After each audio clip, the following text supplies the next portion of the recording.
शिर्डी माझे पंढरपूर साई बाबार रामावर शुद्ध भक्तिचंद्र भागा भाव पुंडलिक जागा या काव्याची प्रचिती जी आहे ती शिर्डीमध्ये येते। आणि आज आषाढी एकादशीमध्ये जशी पंढरपूरला भाविकांची गर्दी आहे, वारकऱ्यांची गर्दी आहे, त्याच पद्धतीनं साईबाबांच्या दर्शनासाठी देखील भाविकांनी मोठ्या संख्येने गर्दी केल्याचं चित्र पाहायला मिळतंय। हे दर्शन रांगेतील बोलकं चित्र आहे आणि पहाटेपासूनच भाविक जे आहेत ते दर्शनासाठी साई दरबारी पोहोचलेले आहेत। अनेक पायी पालख्या देखील शिर्डीमध्ये दाखल झालेल्या आहेत।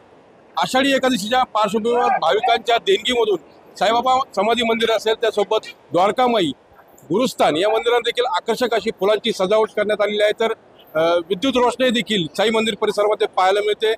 विठुनामाचा जयघोष, त्याचबरोबर साईबाबांचा जयघोष करत असंख्य भाविक जे आहेत ते आज साईचरणी नतमस्तक होत आहेत।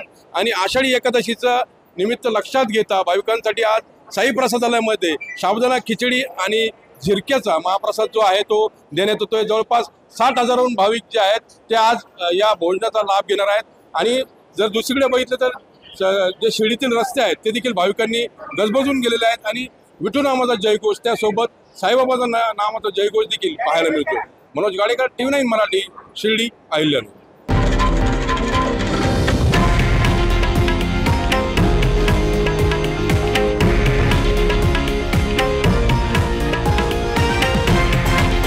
हे आहे देशातील नंबर 1 न्यूज नेटवर्क आणि आपण पाहत आहात TV9 मराठी, एकमेव।